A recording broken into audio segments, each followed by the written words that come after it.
Bonsoir, bienvenue à MTC. On est mardi soir 12 novembre 2013. Le 10 qui se lève 5774 et se court sur la paracha de Vaishlach par le Rav Maimon Pinto. Et pour les Nishma de Rosalie Bat Ourida et de la Refoua Shelema Bezat Hashem de Nissim Ben Zaken. Bezat Hashem, ce cours va commencer. Bonne écoute. Dans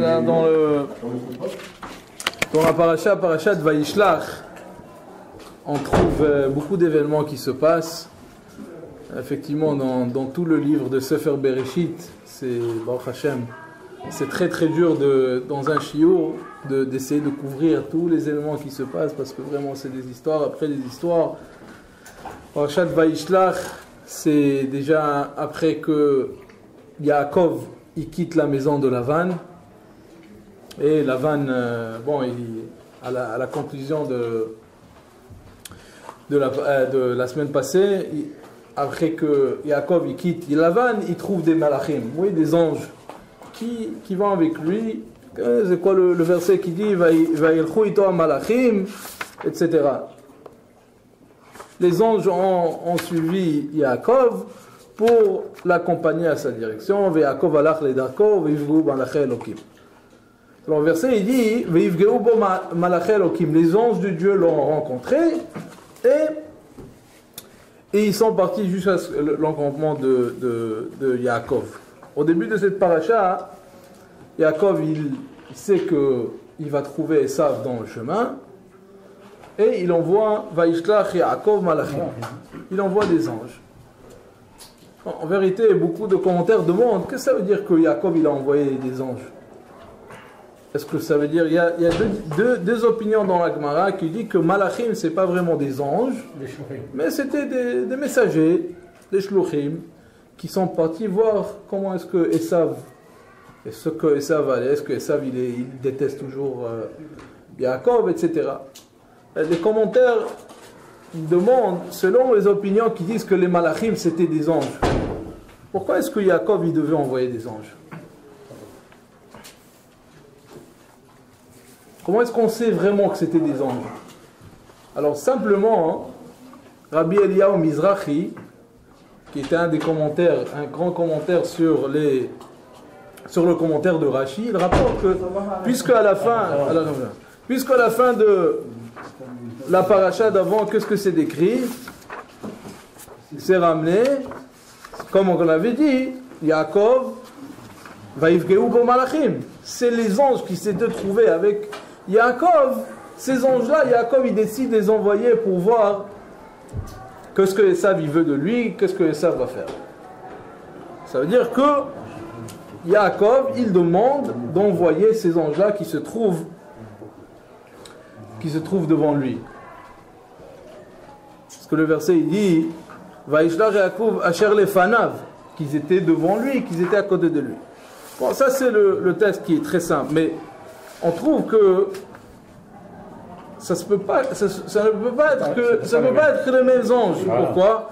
Parce que les anges qui étaient dans Parashat Vaïtzel, c'est écrit Malachei Elokim, les anges de Dieu. Puisqu'ici, c'est pas écrit Malachei Elokim, alors ça doit être que c'est un autre groupe d'anges. Mais toute la question se demande pourquoi est-ce que Yaakov il a besoin d'anges? Il peut envoyer des messagers très simples, les envoyer, c'est tout, on n'a pas besoin des anges ici, qu'est-ce qu'ils vont faire les anges? Pourquoi est-ce que les commentaires trouvent que Yaakov il a vraiment besoin de ces anges pour être ses messagers? Alors le Maharal de Prague, il explique, le Maharal de Prague c'était Rabbi Yehuda Levi, il rapporte que Yaakov il voulait faire peur à Esav. Il voulait lui dire, regarde, voilà, je t'envoie des anges pour lui montrer que c'est un homme comme quand Yaakov il est sorti, qu'est-ce qu'il a dit à Esav? Il me l'a vangarti. Oui, ça veut dire, Rachid rapporte, c'est quoi il me l'a vangarti? J'ai habité avec Lavan. Rachid dit, Garti, c'est le même nombre numérique que Tariag Mitzvot. Garti, Gimel Resh, Taf Yud, c'est Tariag, 613 mitzvot, voulant dire que, voilà, moi j'étais dans la maison de Lavan, Et Lavan c'était un gros rachat, et moi quand même j'ai gardé tous les mitzvot, alors fais attention. Hachem il est avec moi, etc. Alors la même idée ici, que pourquoi est-ce qu'il lui a envoyé des anges, c'est pour lui dire de faire attention, que Hachem il est avec lui, etc., de lui faire peur, en d'autres mots. Mais en vérité c'est très dur à comprendre aussi, parce que plus tard dans la paracha on trouve, certains commentaires disent que Esav il ne savait même pas que c'était des anges. Quand ils sont venus voir Esav, on n'a pas trouvé que Esav il a eu peur, ou... La plupart des commentaires disent que Esav, il ne savait même pas que c'était des anges. Ils ne se sont pas présentés à Esav comme en étant des anges. Ils sont présentés comme ça, on est venu voir, on est les messagers de Yaakov, et on est venu voir est-ce que tu détestes toujours, comment est-ce que tu trouves Yaakov, qu'est-ce que tu vas lui faire. Alors on voit d'ici que ce ne se peut pas que toute la raison que Yaakov a envoyé les anges, c'est pour faire peur à Esav, puisque Esav, il ne savait même pas. Et on voit qu'Esav, il n'a pas eu peur des malachim. Alors, on explique sur Rashi, on voit que Rashi lui-même, il explique que la raison pourquoi il voulait lui envoyer des malachim, c'est qu'on trouve que Esav, en vérité, c'était un rotseach. C'était un meurtre. Un meurtrier, je veux dire. Excusez-moi. C'était un meurtrier.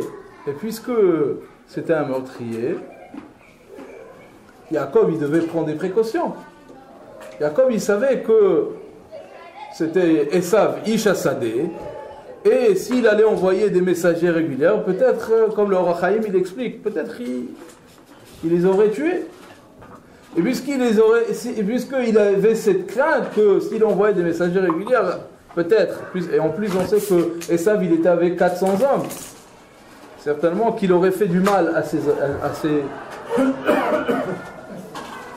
certainement qu'il aurait fait très mal à ses messagers.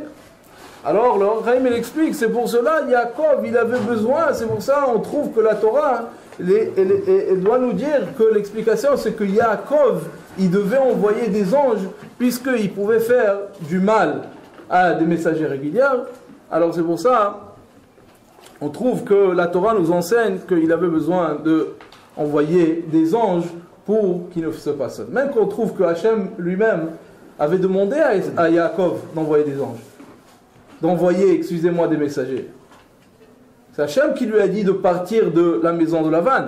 Hachem lui a demandé de partir de la maison de Lavan, alors il n'avait pas rien à craindre. Mais pourquoi Yaakov il avait peur de Esav? Est-ce que Yaakov il avait peur de Esav? Et Yaakov s'est battu avec l'ange de Esav. Mais est-ce que Yaakov il avait peur de Esav ou non dans la paracha? Il n'avait pas peur. Non. Pourquoi il a divisé le camp? Il avait peur pour eux, pour ceux qui étaient avec lui, mais lui-même il n'avait pas peur. Okay. Parce qu'il s'est battu contre ne va avoir peur de Esav lui-même, de craindre Esav. On voit que Yaakov il avait quand même une crainte de Esav. Mais pas sur lui-même, sur ceux qui étaient avec lui. Oui, ça c'est une autre chose. Pourquoi le verset il dit Katonti mikol hachasadim ou mikol haemet, etc. Mais simplement quand on regarde les versets, il avait une certaine crainte, que ce soit pour lui ou que ce soit... Mais si c'est pas pour lui et c'est pour sa maison, quelle différence ça fait? Yaakov, il avait peur que Esav tue ses enfants ou tue sa famille. Même si tu n'as pas peur, tu dois faire les choses selon... Oui, certainement. Mais ça, c'est une autre chose. Même s'il n'a pas eu peur, il doit faire les choses, pas de Bédéchanes, pas comme un miracle. Mais ça, c'est une autre question. Mais on voit du verset lui-même. Quand il divise le camp, il le met ici, il le met là-bas, etc. Il fait en sorte de ne pas se faire attaquer par Esav. Oui, mais la preuve comme quoi il n'a pas peur de Esav, c'est parce qu'il a dit Garti Im Lavan. Étant donné que j'ai passé 14 ans de ma vie avec Lavan, un homme qui est rusé, qui est bandit, qui n'aura peur de rien du tout. Imagine-toi là, pour montrer que Esav, c'est rien à côté de Lavan. Chazak. Comment Lavan, c'est un maître de la ruse et du banditisme. Lui, il l'a eu. À plus forte raison, Esav, lui, qui est son cas. Très bien. Mais ce qui est un peu différent. Maintenant, c'est la vraie qu'il a fait un camp, il a divisé le camp. Mais comme il connaît, comme ce que vous avez dit tout à l'heure, Esav, on sait que c'est un assassin, c'est un meurtrier et qui n'a peur de rien du tout. Ouais. Alors, ça, on se rappelle très bien. C'est très bien, mais la seule différence qu'on trouve, Razak, mais la seule différence qu'on trouve entre Lavan et Esav, c'est que Lavan, même qu'il était rusé, il n'a jamais essayé de tuer Esav. Yaakov. Il n'a pas essayé de tuer. Il n'a pas essayé. Mais c'est parti. Mais ce qu'il a essayé de le tuer, il est parti de le rattraper. Lui, Hachem lui a dit, Razak, on trouve jamais que Yaakov lui-même, il avait cette crainte de diviser le camp, etc. Et qu'il avait cette crainte. Ici, Yaakov, il se prépare. C'est pas, on peut dire tout simplement, Yaakov, il n'a pas peur que Esav le tue.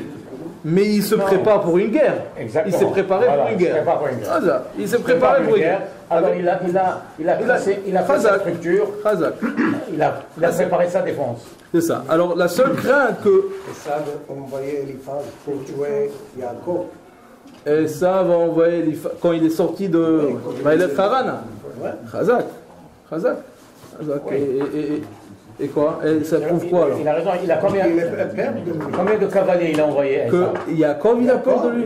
Pourquoi il a eu peur de lui? Parce qu'Eliphaz, Esav voulait... Non, tout simplement avec l'histoire de Eliphaz. Eliphaz c'était il était qui pour Esav? Son fils. Maintenant, Eliphaz il est sorti, quand Yaakov il a quitté la maison de Yitzhak, il est sorti, je veux juste dire à tout le monde toute cette histoire. Quand Yaakov il a quitté la maison de son père, il est parti à la maison de Lavan. Eliphaz, le fils de Esav, est sorti pour le tuer. Oui, mais ça ne dit pas là-bas qu'il avait peur de lui. Il ne voulait pas le tuer. Et Yaakov tout simplement ne voulait pas tuer Eliphaz. Yaakov donnait tous. Il lui a donné tout. Pourquoi? Parce voilà, c'est ça. Alors, il lui a dit, quand il y a Eliphaz, le fils de Esav, a vu Yaakov, qu'est-ce qu'il lui a dit?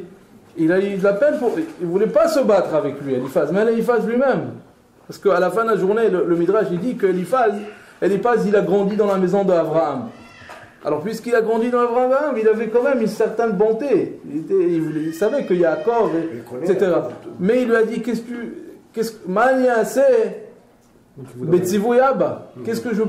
je veux faire que mon père m'a commandé de te tuer? Je dois faire un kibbutz d'avant. Qu'est-ce qu'il fait? Il lui a dit, alors tiens tout mon argent. Et puisqu'un pauvre, il est considéré comme un ani, un ani, il est considéré comme un mort, c'est comme si tu m'as tué. Alors tiens tout, c'est pour ça on voit que Yaakov, quand Yaakov il est arrivé chez Lavan, il n'avait rien sur lui. Il n'avait rien. En tout cas, on trouve ici qu'en vérité, beaucoup de commentaires, ils demandent comment est-ce que vraiment Yaakov, il avait peur de Esav. Commentaires eux-mêmes, ils demandent. Il dit Katanti mikola chasedi mikola emet. Alors on voit dans les versets lui-même que pourquoi est-ce que Yaakov c'était un tzaddik? De quoi il avait peur? Il n'avait pas de émouna en Hachem, on ne peut pas dire ça. Mais si on remarque, est-ce qu'il avait une bitachon? Si on remarque chez Yaakov, quand il a été avec Eliphaz, il a dit, quand il a eu la lutte avec le Matmor, qu'est-ce qu'il a dit? Il a dit à Kadosh Baruch Hu, il a dit, si absolument j'arrive chez mon oncle et tout, sans crainte et tout, hein, moi alors je te donnerai ça, je te donnerai ça. Il a toujours comme ça prié, il a toujours, si tu veux, il a toujours sorti ce qu'il ressentait à Yaakov. D'ailleurs, on avait parlé de ça, qu'il avait été puni aussi pour ça. Parce qu'il avait promis, il n'a pas gardé sa promesse non plus. Absolument. Yaakov. Alors Yaakov, il dit qu'attendez Mikol Chasedi, Mikol Emet, c'est que Yaakov, il a réalisé, vous vous rappelez, on a parlé une fois dans le shiur de Seuda Shlishit, avec toute l'histoire avec... Non mais je suis désolé, excusez-moi, mais il n'a pas peur. Pourquoi? Parce que sa mère, qu'est-ce qu'elle lui a dit quand il est sorti de... La mère de Rivka, à Yaakov, elle lui a dit, va-t'en pour que la colère de ton frère elle s'apaise, et tu reviendras. Et Hachem lui-même il dit à Yaakov de revenir. Donc si Hachem lui-même il dit à Yaakov de revenir, pourquoi il aurait peur? Parce que c'est Hachem lui-même qui dit. Très bien, tu nous as juste renforcé la question. C'est ça qu'est-ce que les Mefarshim ils disent. Comment est-ce que tu nous as juste renforcé la question? Les Mefarshim me demandent cette question. Si Yaakov, Hachem lui a déjà promis, Hachem lui a promis, quitte la maison de Lavan et retourne à la maison de ton père. De quoi il a peur? Il a peur de tuer. Il a peur d'un fratricide. Alors les Mefarshim, ils disent que Katanti mikol chasadim kol haemet. Ça veut dire quoi? Si vous vous rappelez, on a parlé une fois d'un shiur avec un des Tanaïm. Il avait un miracle. Il a donné tout son argent, vous vous rappelez, il voulait marier sa fille, il est sorti dans le chouk. Il a trouvé des gabaïm de tzedaka, il leur a donné toute la tzedaka. Après ça, il a eu un miracle, etc. Qu'il avait plein de graines chez lui à la maison, il a dit, je veux rien de ça. Alors, on avait expliqué pourquoi il avait fait tout ça, même qu'il avait le droit d'utiliser toutes ces graines. Hachem lui a donné un miracle, et toute la chambre s'est remplie de blé, etc., qui est devenu très riche. Mais il voulait pas toucher une graine de blé. Pourquoi? Parce qu'on va lui envoyer de ses srouillottes. Parce qu'il avait des srouillottes, que maintenant on lui avait fait un miracle. Peut-être ces srouillottes vont être enlevées. Alors c'est la même. Dans Abraham Avinu, quand il fait la guerre. C'est ça, c'est de là-bas qu'on avait appris. L'homme Isror Va'anal. Oui, il voulait même pas prendre du roi, même rien du tout. Même pas une pièce. De là-bas on l'avait appris, c'est toute cette histoire. Alors c'est la même, les Mefarshim m'expliquent la même chose. Katanti mikol chasadim. Ça veut dire que Yaakov, il a réalisé que Hachem lui a donné tellement d'abondance quand il est sorti de la maison de Lavan. Hachem lui a donné tellement, il lui a fait tellement de miracles. Peut-être ces srouillottes ont été enlevées un petit peu. Peut-être avec tous les miracles que Hachem lui avait fait avec Lavan, qu'il est sorti avec tous les bétails, qu'il est sorti avec toute cette abondance. Peut-être Hachem lui a envoyé un peu de ses mérites. On lui a envoyé un peu de ses mérites. Et peut-être, il avait fait un péché, puisque il ne savait pas qu'il avait fait peut-être un péché. Peut-être c'est pour cela qu'Hachem maintenant, il va le punir. C'est ça le mot Katanti mikol chasadim. Ça veut dire que je suis tellement petit que Hachem m'a donné tellement de choses que Yaakov, on voit la grandeur de Yaakov. Même une personne comme Yaakov, il réalise peut-être que Hachem m'a donné tellement de choses pour Chas v'Shalom et quand même tous mes srouillottes, tous mes mérites, ils sont partis. Et il pense que Hachem va le punir avec Esav. C'est ça que ce que les commentaires... Je pensais qu'il avait simplement peur de tuer son frère. Mais d'un côté, on sait que Ashkam le Ashkem le Orgo. Ça veut dire si quelqu'un vient tuer une autre personne, il a le droit de se protéger. C'est une chose, de se défendre. Il avait fait bien, mais puisque Yaakov c'était un vrai chassid, c'était un vrai tzaddik, il a réalisé que même avec tout ce qu'il avait fait, qu'il était un grand chassid, il a peut-être réalisé que peut-être il y a quelque chose qu'il a fait de travers, il a manqué quelque chose, il n'a pas bien fait, quelque chose. Et Hachem lui a donné tellement de bonnes choses que maintenant, Chas v'Shalom, peut-être Hachem allait le punir. Alors de là-bas, c'est le lien de Katanti. Katanti mikol chasadim. Hein? Quand il a donné 12 enfants, c'est magnifique. Il a donné tous les tribus. 12 enfants, une fille, Dina. On va parler de Dina aujourd'hui aussi. Aujourd'hui, c'est aussi dans la soirée. Malgré qu'il est meurtrier, tout ce qu'on veut assassin, il a donné aussi l'abondance à Esav. Parce qu'Esav, à un certain moment, il voulait lui offrir pas mal de matanotes et de cadeaux et tout. Il a pratiquement refusé. On va parler. Il a dit, tout ça j'en ai. On va parler de ça. On va parler de ça. Il avait aussi des enfants aussi, pas mal d'enfants à Esav aussi. Esav, Yitzhak, à la fin de la journée, Yitzhak, il lui a donné quand même une bracha. Oui. On souffre à cause. Jusqu'aujourd'hui, je ne sais pas. Esav, il a reçu Mishmané Haaretz. Bien sûr, il a reçu aussi. Très grande bracha de Yitzhak. Bien sûr. Il était riche, ça. Vous n'avez jamais demandé. Moi, j'ai réalisé la semaine passée, dans la paracha avec Yitzhak, j'ai réalisé quelque chose. La bracha de Yitzhak, quand nous on va voir un tzaddik, on lui demande une bracha, il peut tous venir ici. Pourquoi Yitzhak ne peut plus donner de brachot? C'est jamais demandé. Yitzhak, c'était le tzaddik de la génération. C'était lui. Il pouvait donner autant de brachot qu'il veut. Comment il dit à Esav, j'en ai plus rien? Ça veut dire, on voit chez les tzadikim, on leur demande une bracha, et il te donne à lui, il passe à tout le monde. Bon, Hachem, qu'est-ce que tu as besoin des enfants?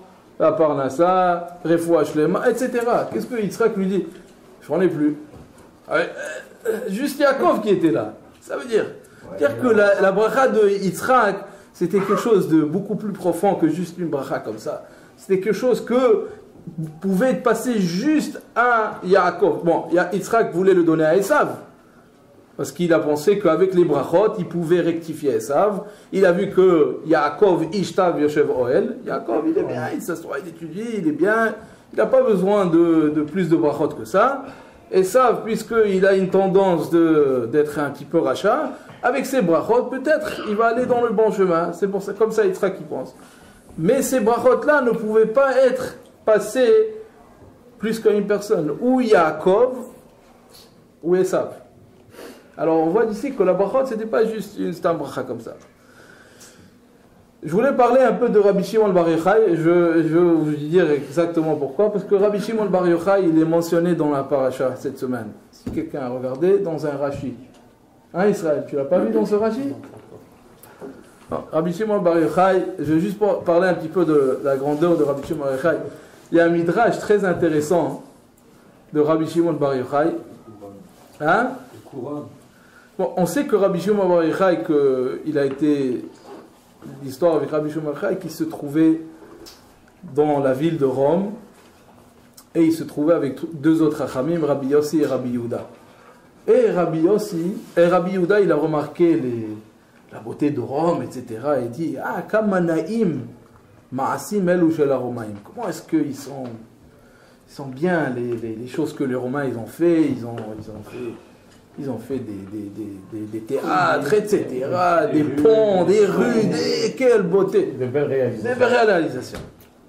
Rabbi Yossi, il n'a rien dit. Shatak Rabbi Yossi. Et Rabbi Shimon, il a critiqué. Comment? Et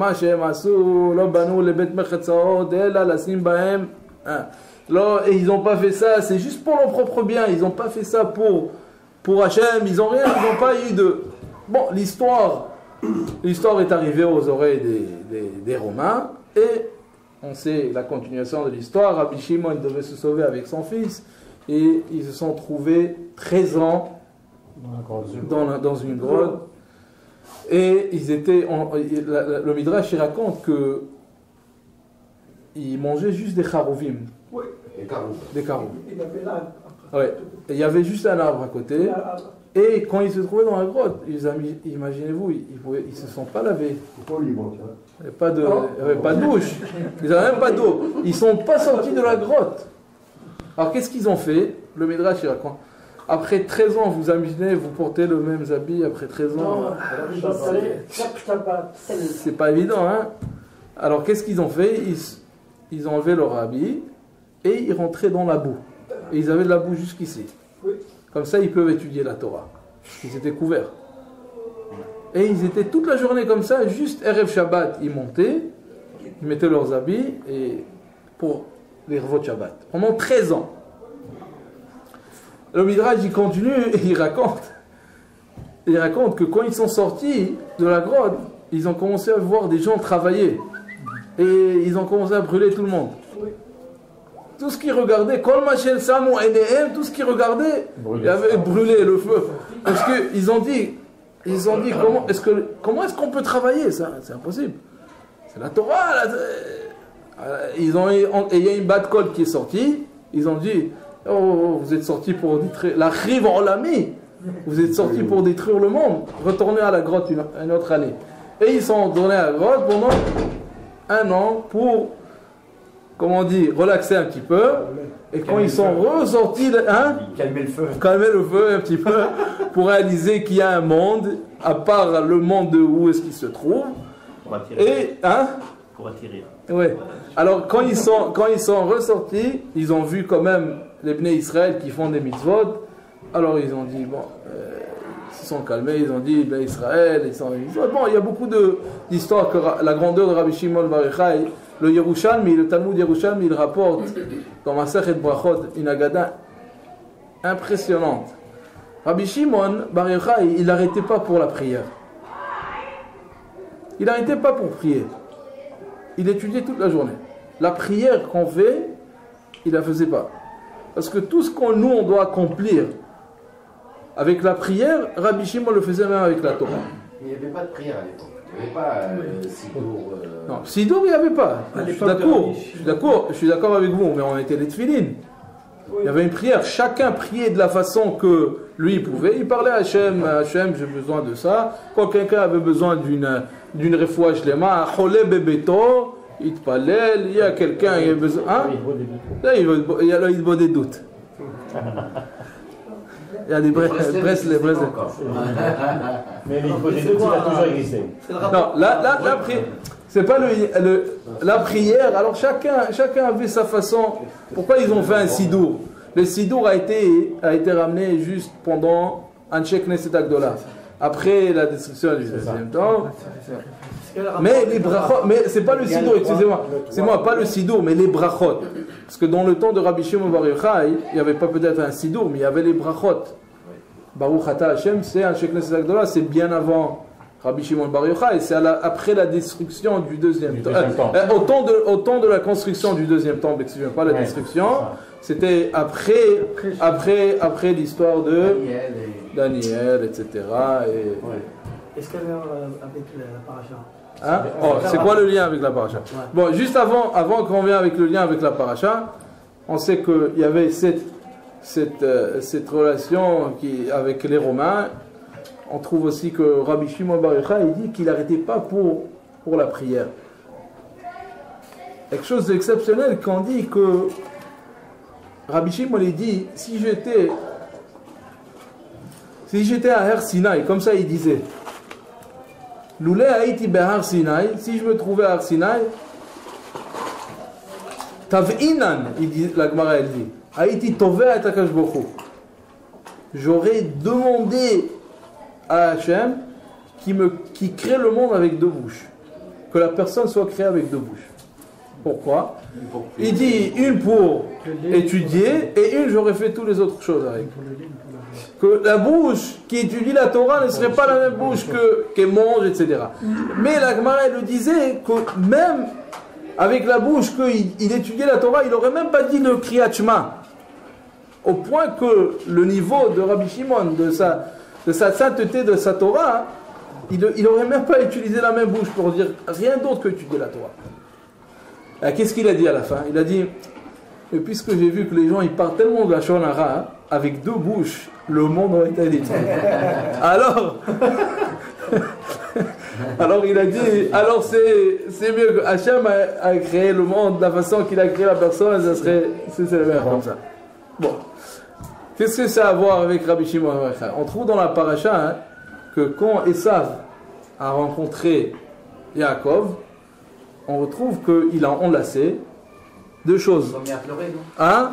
Il s'est mis à pleurer. Mais première chose, c'est écrit, si on regarde très bien, qu'il a enlacé, et après ça, il l'a embrassé.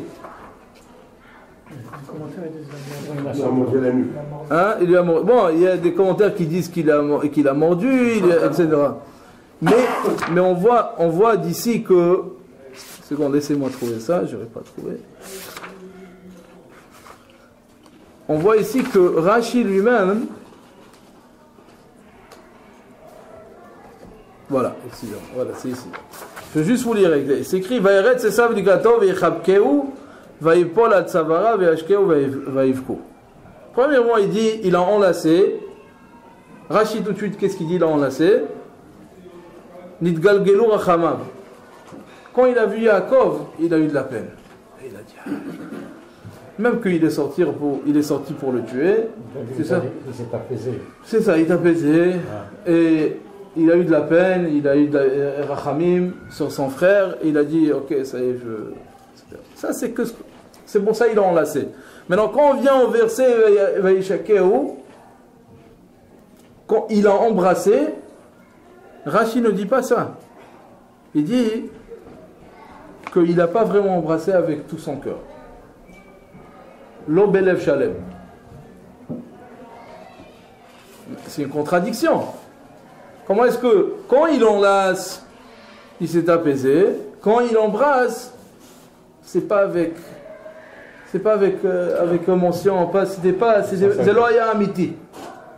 Quelle différence ça fait? C'est quoi cette différence?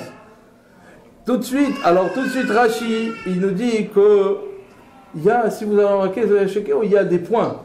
Oui, on sait qu'il y a des points en haut du mot Vaishkeu, qu'il a embrassé. C'est quoi ces points-là?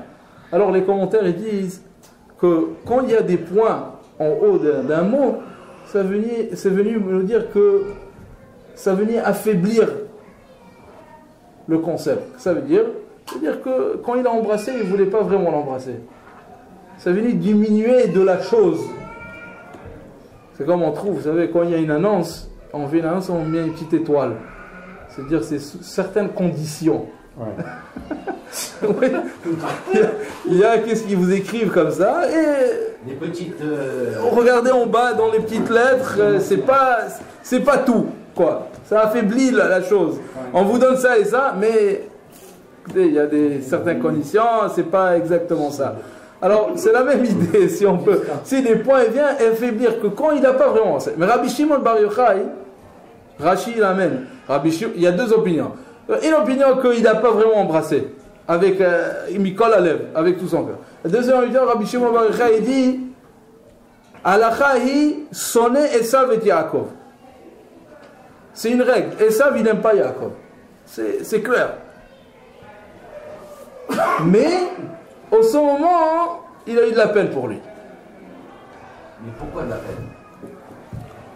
Parce que, alors très bien, c'est ça la question. Alors, Rashi, il explique comme ça. Rashi, il explique que quand Esav, il a vu Yaakov, qu'est-ce qu'il a fait Yaakov quand il a vu Esav? Il s'est prosterné 7 fois, etc. La première fois, le premier groupe, le deuxième groupe. Alors, il s'est apaisé. Il a vu son frère comme ça, il le respecte. Avec un grand respect comme ça, il a eu de la peine. Mais ça explique pas assez. Bon, ça c'est pour l'enlacer, on peut enlacer quelqu'un. Mais l'embrasser, c'est beaucoup plus profond.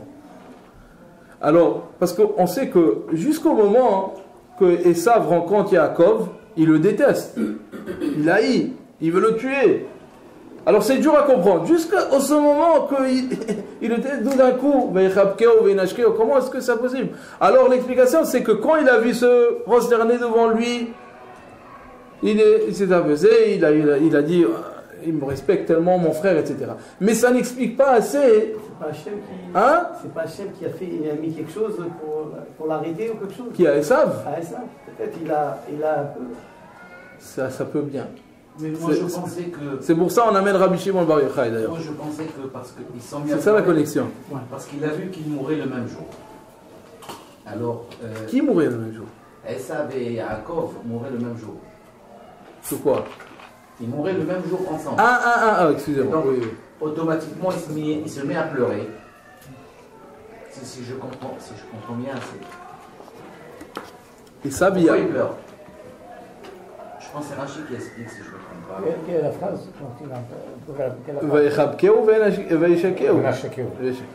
Oui, il a embrassé, il a enlacé. Alors, pour Yichabkeu, Rachid explique, c'est comprenable pourquoi il voulait enlacer, parce qu'il s'est prosterné devant lui, il lui a donné fêter encore. Mais ça n'explique pas assez pourquoi il embrasse. Parce que un bisou, c'est une expression beaucoup plus profonde qu'enlacer quelqu'un. C'est pour cela Rachid ramène la deuxième interprétation de Rabbi Shimon Bar Yochai. Mais si je me rappelle bien, je pense qu'il voulait lui rendre même la Bechora Yaakov à un certain moment. Je pense qu'il lui a parlé de sa Bechora. Non, il n'y a pas un commentaire là-dedans. Je ne pense pas que Yaakov il voulait jamais. Non, ça c'est le malach. Non, le malach dans cette paracha ici, le malach après qu'ils se sont battus, Yaakov avec l'ange, et le malach lui dit Eloi karecha yoter shemo Yaakov, ton nom ne sera plus Yaakov, Israël, et que ta Bechora elle est venue. Qu'elle est honnête, c'est tout est bien. Ça, on trouve ça dans les commentaires. Je pensais que Rachid disait comme quoi il pleure parce qu'il a vu avec une voix, les deux ont vu, qu'il mourrait le même jour. Et d'ailleurs, c'est ce qui est arrivé finalement. Et ça, et Yaakov meurt. C'est pour ça qu'il a pleuré. Oui. Moi, je me rappelle très bien, ça c'est avec l'histoire de Yosef et Benjamin. J'ai pas vu le commentaire. Le commentaire, pourquoi il a pleuré dans Rashi dans cette semaine, je ne vois pas. Mais Yosef, quand il a rencontré Benjamin, il a pleuré aussi. Parce qu'il a vu que les deux temples, Paul al-Savarav, Savarav c'est Belachon Rabim, sur les deux temples qui vont être détruits sur la région de Benyamin. Mais Vaïfkou, j'ai pas vu. Alors là-bas, Vaïfkou, c'est ce que j'ai compris, mais peut-être que. Non, mais de quoi oui. Oui. Encore plus mystérieux. Oui. Ils disent, c'est pas marqué quelque part où ils disent pas que quand on mentionne dans la Torah que quelqu'un embrasse quelqu'un, oui. Ça veut dire qu'il est en train de lui donner ses connaissances. Ah, c'est vrai. C'est ce que j'ai entendu, Alpi Hasidut. Quand quelqu'un embrasse quelqu'un, il lui donne ses forces spirituelles. D'accord ? Il y a un concept comme ça, mais alors, ça veut pas dire, mais ça veut pas dire, ça veut pas dire qu'à chaque fois que la Torah elle raconte que quelqu'un embrassait quelqu'un, c'est qu'il lui a donné sa reconnaissance. Neshika, le concept de Neshika, comme on dit dans Shir HaShirim, Ishakenu, Ishakeni, oui. Meshikot Pio. Alors là-bas, on sait que c'est quoi? C'est la connaissance que Hachem il avait donné, la chokhma que Hachem il a donné à Shlomo HaMelech. Parce que les commentaires ils expliquent que toute l'histoire, tout le Shir HaShirim, c'est une parabole de la relation entre Dieu et le peuple juif. Mais ça veut pas dire qu'à chaque fois c'est écrit Vayeshekeo, ou ça veut dire que c'est une Eshika qui lui a donné sa connaissance. En tout cas, les commentaires ils demandent, alors ça c'est les deux explications. Les commentaires ils demandent pourquoi est-ce que Rachid rapporte Rabbi Shimon Bar Yochai. Rachid d'habitude il n'a pas l'habitude de ramener les Chachamim, le nom du Chacham. Pourquoi il rapporte Rabbi Shimon Bar Yochai? Parce que Rabbi Shimon Bar Yochai c'est lui qui a dit cette règle que Halakha dit Esav sonnait les Yaakov. Que Esav il déteste Yaakov. C'est une règle. Alors comment est-ce que lui-même il interprète? C'est lui qui dit Esav sonnait Yaakov, mais à cette fois, Esav il ne déteste pas Yaakov. Mais ça va contre la règle. Alors, on explique que, en vérité, pourquoi il ramène? Parce que ça, c'est un indice qu'il rapporte. Pourquoi Rashi nous a amené Rabbi Shimon Bar Yochai? Parce que Rabbi Shimon Bar Yochai, lui-même, il avait un problème avec Esav. Bon, Edom, les Romains, il avait ce problème. Il a été poursuivi par les Romains. Il voulait les tuer. Mais, à la fin, il est sorti de sa grotte, etc. Quand il est sorti de sa grotte, une des histoires dans la Sechet Meïla, c'est rapporté que quand les Juifs, les Romains, ils ont fait un décret sur les peuples juifs, qui ils ont envoyé pour enlever ce décret? Rabbi Shimon Bar Yochai. Même que lui, il savait, Rabbi Shimon Bar Yochai, que les Romains voulaient. C'était après toute l'histoire qu'il est sorti de sa grotte. Et les Romains, c'était peut-être son pire ennemi. Et c'était leur pire ennemi. Mais quand même, Rabbi Shimon Bar Yochai, il était Meloumad Benissim. Rabbi Shimon Bar Yochai, il pouvait faire des miracles. C'est pour ça que les Chachamim l'ont choisi pour aller voir les Romains. Alors c'est exactement comme Yaakov. Même que Yaakov, c'est ce que M. Belichal a dit. Yaakov, il est arrivé chez Esav. Et Yaakov lui-même aussi, il était Meloumad Benissim. C'est pour ça que Hachem lui fait ce miracle que, à ce moment, Esav ne veut plus le tuer. Esav ne veut plus, on lui en veut plus. Même que tout ce moment, jusqu'à ce moment, Esav veut le tuer, etc. À ce moment, Hachem lui fait ce miracle, ne pas tuer Yaakov. C'est pour ça, Rashi nous donne tout cet indice dans le bio lui-même, pourquoi il rapporte Rabbi Shimon Bar Yochai. Il a 14 ans. Quoi? Combien des années Yaakov était chez Lavan? 14 ans, plus que ça. 21. Je vais ajouter. Mais c'est pas lui, excusez-moi, c'est pas lui le Bishman al-Bahad, il dit lui-même. Hein? C'est le Bishman al-Bahad qui dit, je vois la face de Dieu vers ma face. Oui. Ah, c'est lui qui dit ça. Man pnei avaya ave man rajbi. C'est quelque chose de très très fort. Tu connais ça? Rabbi Shimon Bar Yochai, il dit, c'est lui qui veut voir le visage de Dieu, il regardera mon visage. Bon, c'est un concept très très profond. Dans la Kabbalah, c'est expliqué. Bon, on ne va pas passer à ça. Alors, je vais parler aussi de l'histoire de Dina.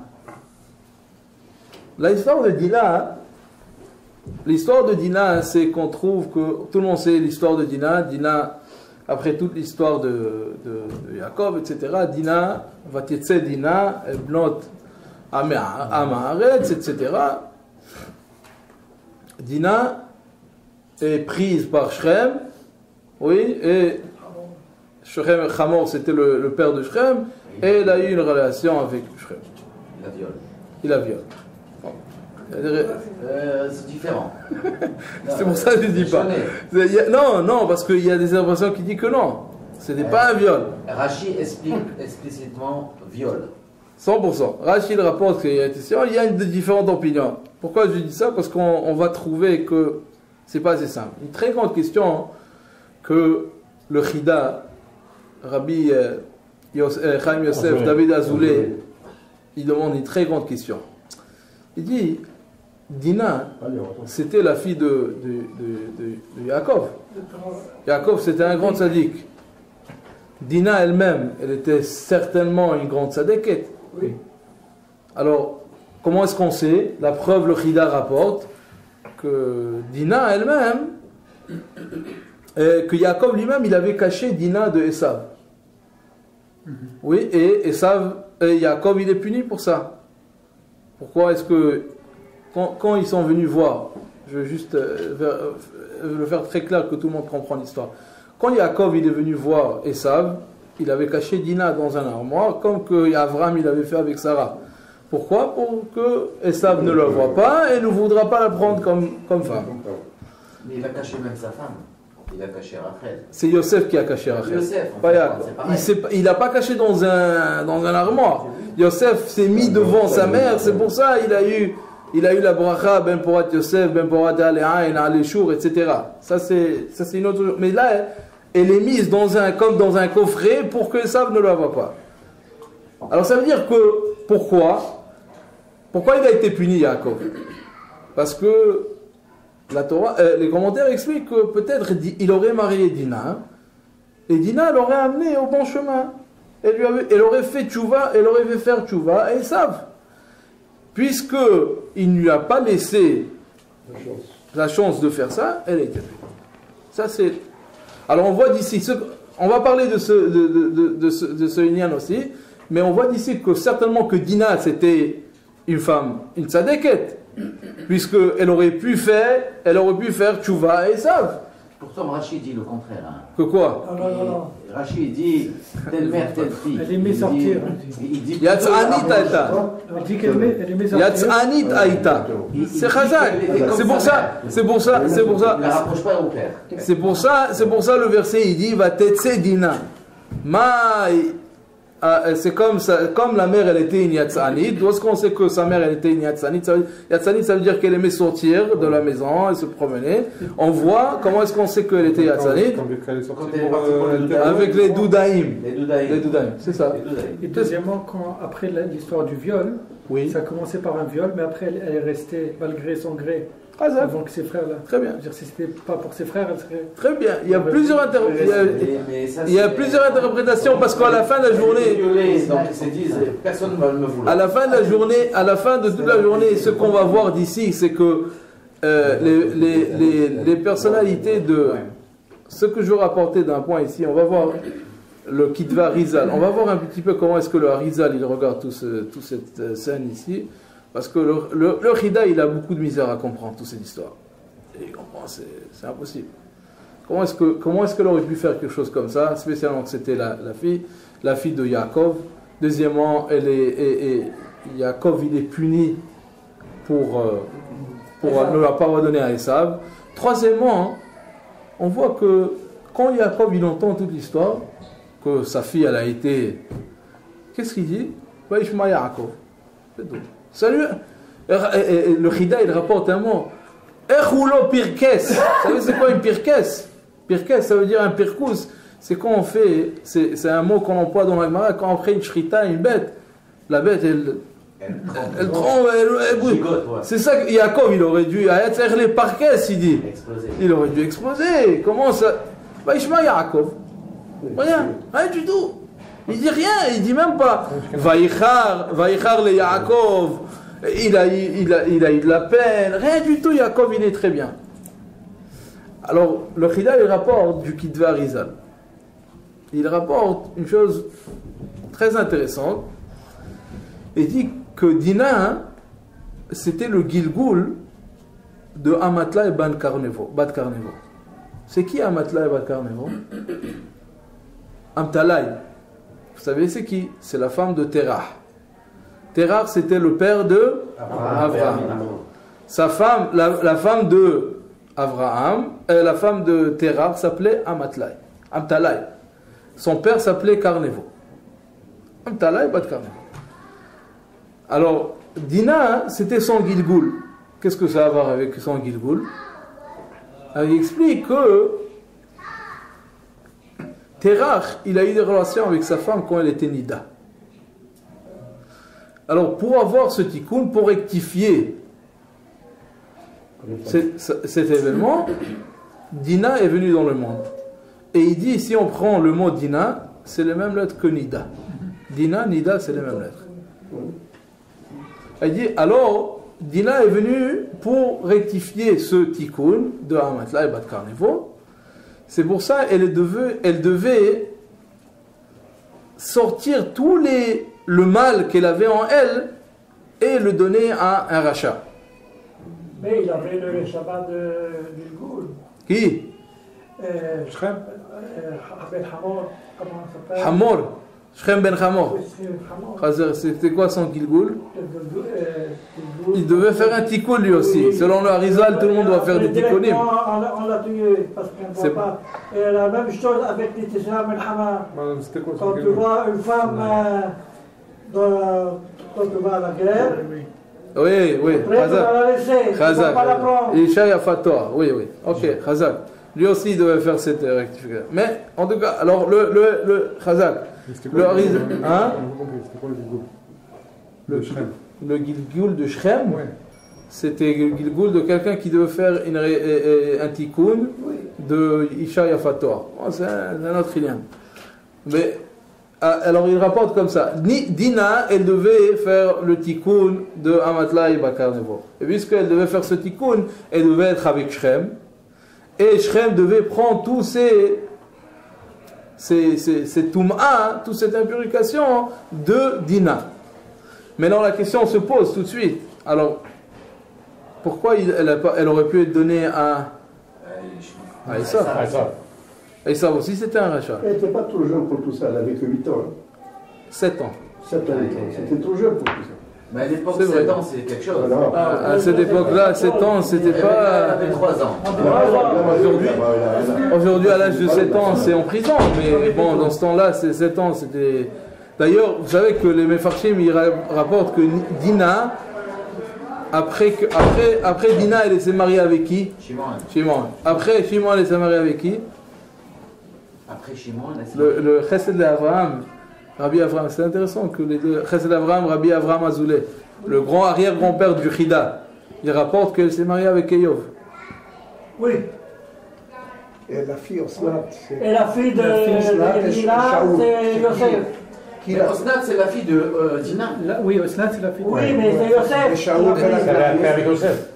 On est parti avec Yosef. Ben c'est ça, Dina c'était. Alors Osnat elle est venue de Dina et Yov. Et Yov, pas de Dina et Hamor. Non. Hamor et Dina, et Shaoul. Elle avait 7 ans. Je pensais que Osnat était la fille de Hamor et de Dina. Alors, une seconde. Ok, avant qu'on a. C'était entre parenthèses, une seconde. On peut en discuter après. Je vais juste finir.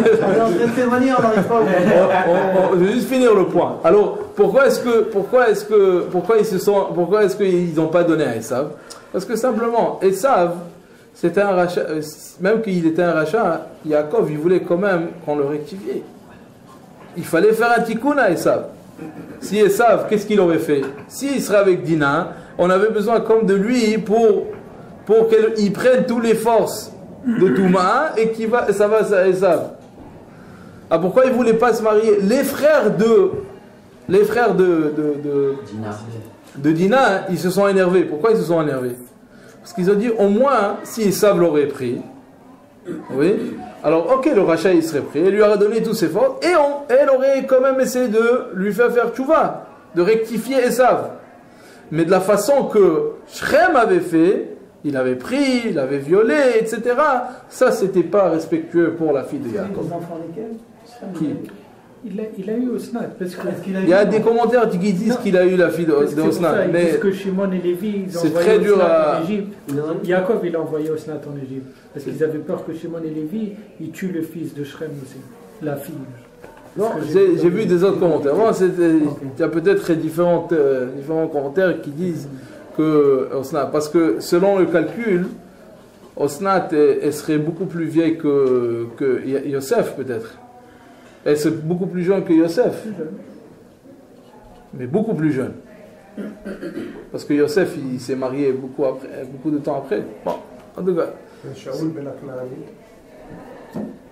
Shaoul ben Aknaani qui se trouve à la fin de la paracha. Est-ce que c'est ça, la fille de Shrem? De Shrem et Dina?